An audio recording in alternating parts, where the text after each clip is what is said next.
Hey guys, this is Hector from the Insert Name FC podcast here to tell you guys about Canadips. It is a great tasting, superior alternative to traditional dip using CBD in a way that is radical, enjoyable, and effective. It comes in 5 core flavors: wintergreen, mint, citrus, mango, and American spice. Canadips CBD is the new evolution in dip, allowing guys to enjoy great, long-lasting taste without the downsides. If you guys want to go ahead and try them out, use the code BELLYUP20 at CanadipsCBD.com. Once again, BELLYUP20 at CanadipsCBD.com, and you'll get yourself 20% off your purchase. Thank you again for Canadips for being a great partner of Belly Up Sports. Liga MX, man. So there has been a lot of criticism. I mean, I think there's always been criticism of Liga MX. In general, I mean, I don't know how many times I've complained about it. Look, I love Liga MX. I think it's competitive, it's fun, very dramatic. Liga Right. MX is still fun. It's very much a fun league. Like I keep telling people, watch Liga MX. It's especially if you live here in the US, it's more accessible. You don't have to wake up early. You do have to stay up pretty late sometimes, but hey, like it's to me still like if you want something that maybe it's not necessarily pure football, Oh, but I mean especially when they're doing the playoffs, man. Like you got to the stay up. the And rivalries are insane, man. Like that's like to me that's the best part is the rivalries. I mean, Super Classico, even though it's been very one-sided as of lately. Um, Tigres versus Monterrey, especially now they have Sergio Ramos playing for Monterrey. Yeah, like the rivalries are intense. Like it's one of those things that you enjoy. But anyways, for those of you who probably don't know how Liga MX does it, they have 2 seasons. They have the Apertura and the Clausura, opening and closing season. Um, it's a table of 18 teams. Everyone plays against each other once for that opening and closing season. And then the best 6 teams automatically qualify for the playoffs, where and then 7 to 10 plays get into a playing round. Now you guys already heard me preview this already, so I'm not going to go more in depth. But anyways, they go into a playoff, and then till you have winner, which in Liga MX in the playoffs they do 2 legs, including the final. So the final does have a second leg. A little different, but that's Liga MX. Is it the best format? I don't know. I think I like the like Edward. You can tell me how you actually. I'll let you go first on this. Like, do you feel like having a playoff format instead of like how everyone else does it in Europe, where it's just a table and whoever finishes on top of the table, like for instance Liverpool, that's your champion. Like, do you feel like that ruins anything for like how Liga MX does it, or even MLS, who has cool, you're first place on the table, but you still got to do this playoff to find out whether or not you're going to be the champion. uh, I mean, you also have to think about it. It's like they don't have that many number of teams, just like how they would in the European League. You know what I mean? Liga So MX, I agree. MLS has like 30 teams, so it's more teams yeah. than than So their playoff isn't, it's not like to me, it's not required for them to have like, okay, we're gonna go ahead and do like separate them, east west, or they do like the EPO where they have like a No, that's not what different kind of stuff. I'm not referring to that. I'm talking Oh, you're about not okay. having just a playoff after like they literally because the one of the biggest complaints that you hear from overseas is that it makes no sense to have a if you have a champion that has the that finishes in first place over all everybody else, which is kind of people complain about with Inter Miami, right? They were the Supporter Yeah, Shield winner last year, best team in MLS, and then they get eliminated by Atlanta United in the first round of the playoffs. A very yeah. bad Atlanta United team, by the way. Um, I just like pointing that out. But like, and a lot of people came in defense of Inter Miami, like, no, they're the best team. They should be crowned the champions. They finished in first. They were the best team. They had the best points and most points in all MLS teams. Highest actually set the record for most points by an MLS team. Things like that, and then obviously for them to go into a playoff to get eliminated, and now basically their season meant nothing. Which I did mention that in back when we used to post like videos like TikTok and stuff like that, where I was like, does winning a supporter shield mean anything? Absolutely not. It absolutely means nothing. And it's hilarious that FIFA trying to find a way to put Inter Miami in the FIFA Club World Cup was like, hey, because you won this thing, we'll go, which then aged very poorly because then they got eliminated by Atlanta United. And now you have Galaxy fans thinking that, hey, we should be the team that goes to the Club World Cup, not the team that couldn't even make it past the first round. Right. So like my question is just that part, not the like Oh, not the whole East versus West thing. Like that's not what I'm talking about. I'm just talking about like just having a playoff after you just had your I mean, season. I mean, I get So like what they're saying. right Like, now, yeah, example right now, Liga MX, Toluca should be now the champions. right. Like So if it win like how it goes, congratulations Toluca, you're now the Liga MX Clausura champion. Like that's what I mean. yeah, I know what you're saying now. So basically, I think it's kind of like their way to give, I guess you could say, the little guy a chance. You know what I mean? Like whoever's not even in first place, like they could do an upset. It's like, sixth place goes against first place. I don't remember how many teams actually go up against each other. I think like the eighth goes against first, second goes against seventh. Like, So how I think you haven't been watching Liga MX lately, but they have nope. a playing round now.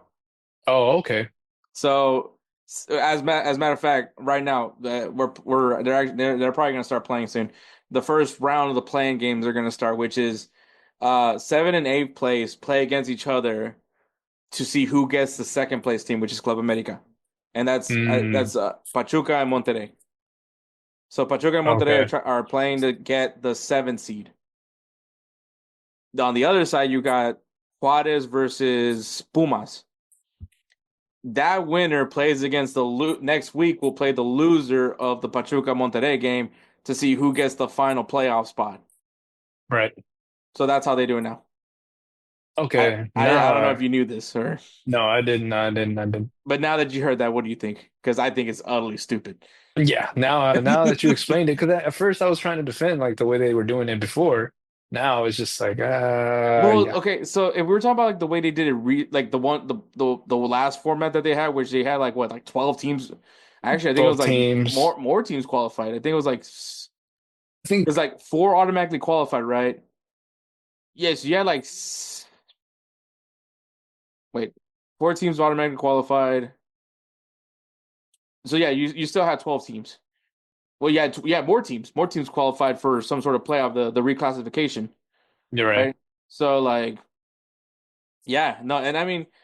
Was that one bet? Not really. I was kind of like indifferent on it. I don't think I liked it too much just because like you already have 18 teams and you already had 12 teams qualifying for a playoff. Like, and same thing with the MLS. My biggest complaint is you have too many playoff teams. Like, just shrink it down, shrink the number down, make it feel like you are in fact having the best teams competing for each other, competing against each other. You know. Yeah.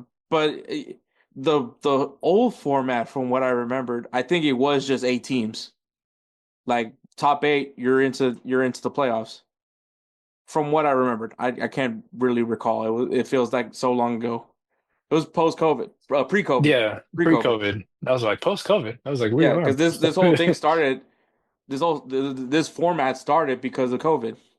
Now Right. that I'm thinking about it, and they just kind of went with it, and now they have this new format, which I think is utterly stupid. And you know, I made the argument like, well, that team now that had to play, play against, the loser and the winner of that one game. That team had three games, have played three games now. We'll be playing three games because like what? There's always a game on Wednesday and then there's a game on the weekend, right? For Right. Liga MX. So now this team that just qualified for that last playoff spot has now played a total of what, like four games in a week.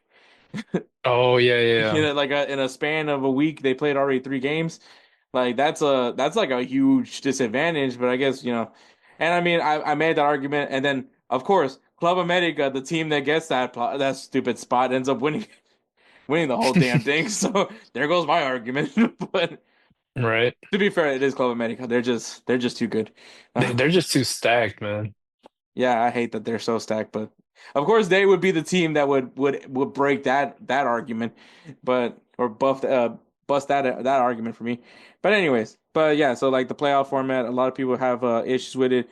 The other part is the promotion relegation side. Like, because of COVID, they actually stopped promotion relegation. It's supposed to be coming back in 2025, so I'm assuming when the Apertura kicks off uh, later on this year, that's going to be where now we have promotion relegation again. But I don't know, maybe they might talk about it because this is where like tinfoil caps, Edward, Hmm. where people were because I believe 2020, I believe that was when Chivas was like really bad, and I mean like really like I mean they're bad right now, but I mean they were bad. Don't let Andrew hear you say that. Like well, because what they were like going through a coach like almost every season. Right. And so it was like it was getting pretty rough for like it wasn't until they got so they hired Almeida that things were Almeida? kind of Oh yeah. when That's when things got things like got a way little better. better, yeah. And some people were like, "Oh, Chivas needs to stop just playing with Mexican players." Like, nah, keep that thing. Let them be that one. Like you know, like same thing with like Athletic Club Bilbao. That they only play with Basque players. Like I think that's Yeah. cool. I mean, and clearly they're doing a good job. You know, so like if anything, Chivas just needs to step their game up. I don't know, maybe because I mean, one of the things that always had what I always knew about Chivas was like they always had good players. They guys came out of their academy, and you know they always had a good group of players. Where you thought about Bofa Batista and Palencia and Omar Bravo, and then you had Ramon Chicharito. Morales, Yeah, Carlos Salcido. Yeah. and a lot of them represented Mexico. So Yep. like, well, I mean, obviously that's there's no other no other countries they can represent. So I guess unless you're Cade Cow. Off of technicality. Oh. Like, I just love looking at that like when they do the national anthems and you just see them panning and you just see Mexican player, Mexican player, Mexican player, kind of Mexican player. For those of you who don't Yep. know, K Cow is Mexican American.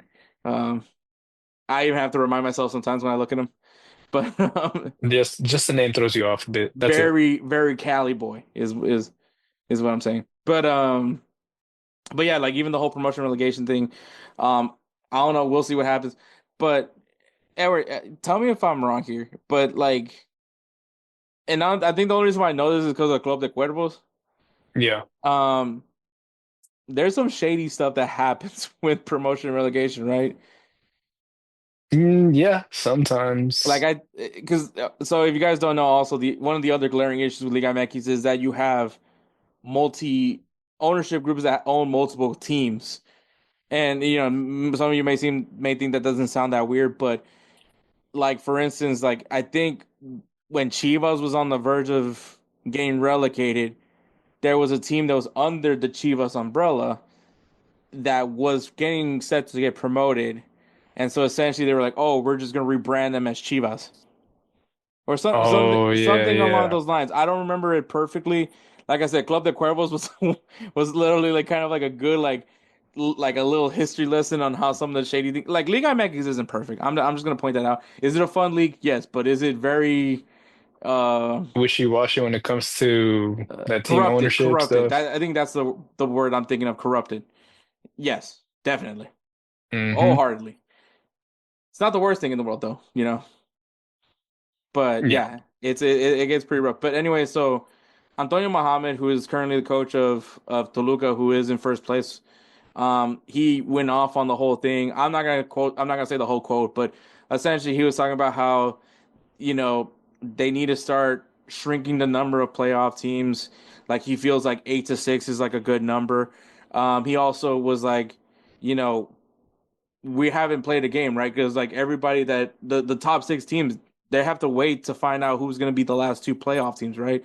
So like is it an advantage? Maybe I don't know. You know, the whole rest versus rust thing. Some teams maybe prefer to have some games, you know, play a game, whereas others are like, maybe they like the whole idea of being able to rest your players, get them healthy, and all that stuff.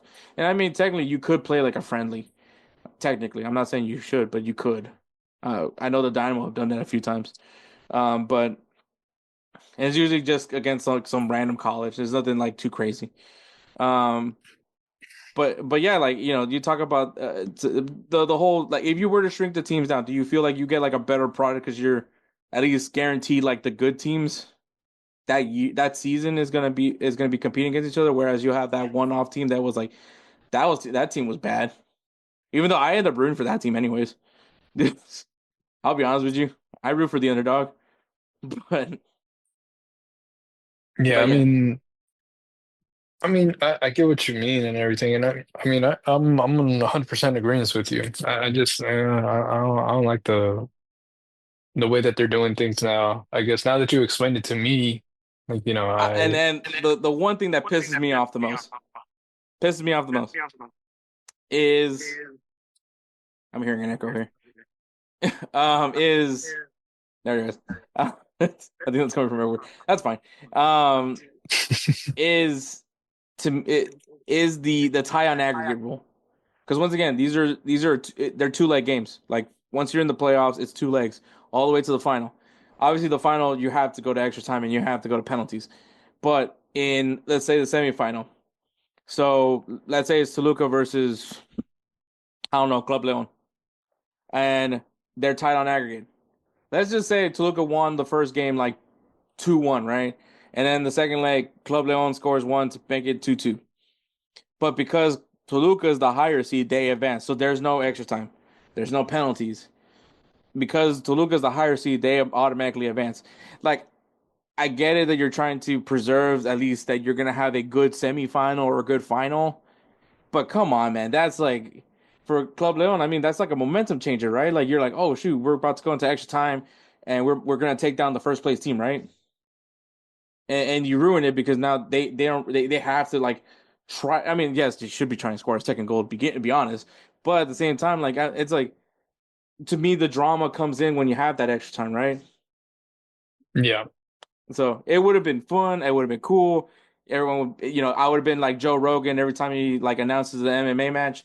Like, like it does become exhilarating, but that's one of my things that I can't stand. Like I wish that like if it was tied on aggregate, you go to extra time, you go to penalties if needed, and you duke it out for that to make it to the next round. But yeah, no, there's a lot of flaws in Liga MX, man.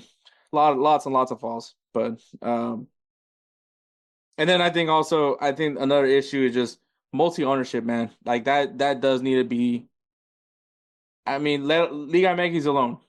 And Edward, I don't know if you knew this, but I mean, as a matter of fact, the big storyline that happened in the FIFA Club World Cup was Leon, who had a spot in the Club World Cup, had to be taken out of the Club World Cup because of the fact that them and Pachuca are owned by the same group. Right. So they were ineligible to compete because Pachuca was there. And obviously now I think it's gonna be Club America versus LAFC to see who makes it to the Club World Cup. But which is kind of deflating because this team won the Champions Cup, the CONCACAF Champions Cup. Like they earned their spot in it, but because they're owned by Pachuca, which in reality I think I also agree that maybe there shouldn't be multi-owned clubs in my opinion, at least in the same league. Like I know Man City Group that's a whole thing, but like to me, like if it makes more sense what they're doing because they don't have what was it conflict of interest? Is that the word? Yeah, the conflict. Yeah, that's exactly right. Yeah. So like for instance, like Azteca, the TV channel, Edward, Oh yeah. Gee, I Maz, wonder who they belong to. Mazatlan and Puebla, Hmm. like they own those teams. A network. I, I don't know. That seems a little weird. I mean, they didn't make the playoffs, so I guess that really it clearly doesn't work for their part. And then you have Grupo Caliente that also has Tijuana and Querétaro. And I think Caliente isn't they sponsor like a lot of the team's jerseys, I think. It's weird. That's all I'm saying. Caliente? Yeah, Caliente, Caliente. I I think think I've seen so. I think I've seen them on some of their kids. I don't know, man. These Liga MX kids are like walking billboards. So they're almost like it's like if NASCAR basically if a NASCAR car. NASCAR car. The cars from NASCAR. Like if you put that on if you made that into a shirt, that's basically what these kids look like. With all the sponsors. But yeah, but obviously so Apertura 2025. So in August, at least the promotion relegation should be addressed. But I mean, like you and me mentioned, Liga MX has been proven to be corrupted at times. Do you think Liga MX what do you see what do you see happening there? Because that's gonna be the first sign of change, right? At least that we're hoping that there could be some change. Where now we have promotion relegation. Now these teams in the second division now have their chance to go back into we can see Dorados again in Liga MX. Maybe Veracruz. Maybe FC Cancun, who's owned by who Jeff Lunau has ownership stake of. Like we can see them now in Liga MX. Like, do you feel like that would be the first sign of like something positive for Liga MX? Uh, I think that would be something positive. They start bringing in more. How do I say? Because only one I team think gets promoted, I think, from what I remember. I think only one team gets relegated and one team gets promoted in Liga MX. I don't think they relegate three. So, and if yeah. you're, and I think also because if people are wondering, well, if you have two seasons, how do you do that? Like it's literally the team that's the worst team. Like they Yeah. combine the scores and then whoever was like on the bottom, that's the team that gets relegated. So, but I do believe it's one team that gets relegated. I don't think they do multiple teams, Mm. which wouldn't be like I kind of I'm not gonna lie, I kind of do like how Bundesliga does it. Well, even Liga 1, how Bundesliga and Liga 1 do it, where if you do relegate three teams, but like that last, that like the not the worst team gets a chance to play in to like get back into the first division. Like I think that does. I think it's fun to me. I don't know about you, Edward, but a game where you're playing for your life, not A literally, game that I'm playing for my life. not literally, but like playing for your chances to stay up on in the top flight. Like I think that's fun, but yeah, I mean, aside from promotion and relegation, like I mean, if you were to redo the playoff format, how would you do it? Um, I mean, truthfully, I mean, maybe I would just go back to how it was, honestly. Like just Top recently. eight, Yeah. top Like eight. that, just top eight. Yeah. Like if there's a playing format like that.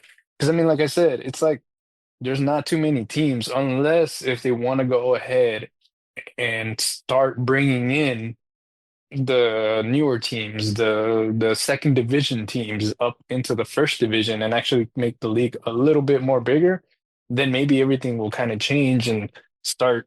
They'll probably kill the playoff and then just start doing it how EPL, La Liga do it, you know? I'm trying to They'll see start like, doing it like European. Because I mean, you do have like the second division. Dude, think about it. How long has it been since you seen Morelia up in there? oh, Morelia More got disbanded, and then yeah. but then a group of fans. I think was there a group of fans that brought him back, Yep, yep. because That's what I'm saying. Mazatlan is technically Technically Morelia. Morelia, yeah. But I'm saying like they can actually bring it back. There's also other places that don't have like a soccer team, like an official soccer team that they can go ahead and make one. They do have the funds for it, but because of they are no longer bringing second division teams to the first division, maybe they could expand a bit more, just a little bit more. They wouldn't have to do the playoff style that they do. They could just go straight to the tables instead of doing Hmm. a liguilla, the apertura y clausura. I know that's been the way they've been doing it for years. They could still keep it up. It's just like I said, if they bring in more teams, then of course you might have to change the format. But if you don't bring in the more teams, then I just say uh, top eight. That's it. Hmm. Top eight, liguilla, apertura, clausura. No, yeah, for sure. And I mean, I agree with you with those three, and then I would remove the aggregate goal rule. Like I think if you're tied on aggregate, you got to go to extra time. Yep. I think it goes right down to it. You played two games, you haven't decided a winner yet. Go to extra time. It doesn't matter if you're the higher seeded team. Like if you can't get it done in regular time, then. But like oh no, man, I still enjoy Liga MX. Is there things that need to be fixed up? Yes, and I think that like for the sake of the Mexican national team, which I mean, Edward, you and me both talked about, Yep. it, it's not looking great. I mean, there's obviously they won the Nations League, and I'm not taking that away from them, but this is not something that I'm saying off of my opinion. This is actually literally like the opinions of everyone that I know that's Mexican that supports El Tri, and they talk about how they like there's just not a group of Mexican players because I feel like also there's a lot more international guys playing in Liga MX now. Yep. More than ever. The reason why maybe Chivas is uh ideology isn't working as much is because now other teams are going after these international players. I mean, look at Tigres. I mean, look at Club Dude. America. Yeah. Like these guys, go get guys from Argentina, go get guys from Brazil. I mean, a guy from France just said, "F it, I'm gonna move here." You know, Yep. and I mean, I think he's technically not Mexican. I think he actually got his citizenship. So I mean, he has been there for a while. yeah, dude, it's crazy how long he's been there. Like, I mean, I feel like since the podcast started, he's been living. No, even before then. Yeah, well, he was way before then. Yeah, yeah, because it was after the Euro that Ronaldo won, right? Yep. Yeah, that's when he. Yeah. Oh my God. The thing Yeah, about it, that means Ronaldo was still playing as a captain for Portugal, that's and insane.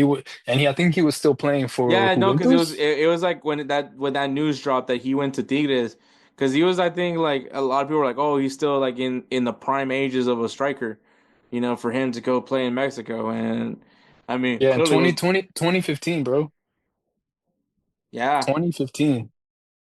10 years. Oh yeah, so it's been 10 years. 10 years, dude. 10 years he's been living in Mexico and he picked up everything. I mean, the dude speaks his Spanish is very Mexican too, by the way. So I mean, Ya, güey, ya no. bro, I love that man. Yeah, it's a fun league, but yeah, like I think also kind of I think if that ends up working, it's gonna help the Mexican national team. Um, because I don't know, man, like it's been weird to me. Like I haven't really felt like there's like any young Mexican players that really jump off the board. I mean, besides Marcel Ruiz, I think Marcel Ruiz, which don't know why he doesn't get called up, if you ask me. Mm, But like, he's pretty good.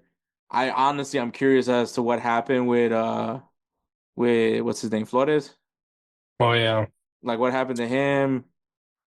He's Linus, I on mean, yeah. There was Oh so yeah. much conversations about There him. was so much him. There was stuff about him being like the Mexican Messi because of his Yeah, dribbling and all that that was the kiss of death. I think that's probably where stuff. where that ended for him. But yeah, like I mean, it's just like we don't. There's not like any young names. I mean, there's still names. I mean, you got what was it, Johan Vasquez, right? Who's Yeah, I right now think so. who's playing in the Serie A. He's still doing fairly well for himself. But I just like Liga MX just needs to keep developing Mexican players. I think that's just your league should be your home league should be the one producing the The players. teams, the players. Yeah, like I mean, yes, if they go overseas and they play overseas, that's fine. That's just another part of the next process of the development. But like all the young Mexican players we need to be like, oh shoot, there's this one kid, you know. Yep. So that needs to be on Liga MX part. So hopefully Liga MX gets better. Um, yeah, I think 2025. I could also see where they just like, hey, we're gonna push this back another year. Who is that guy?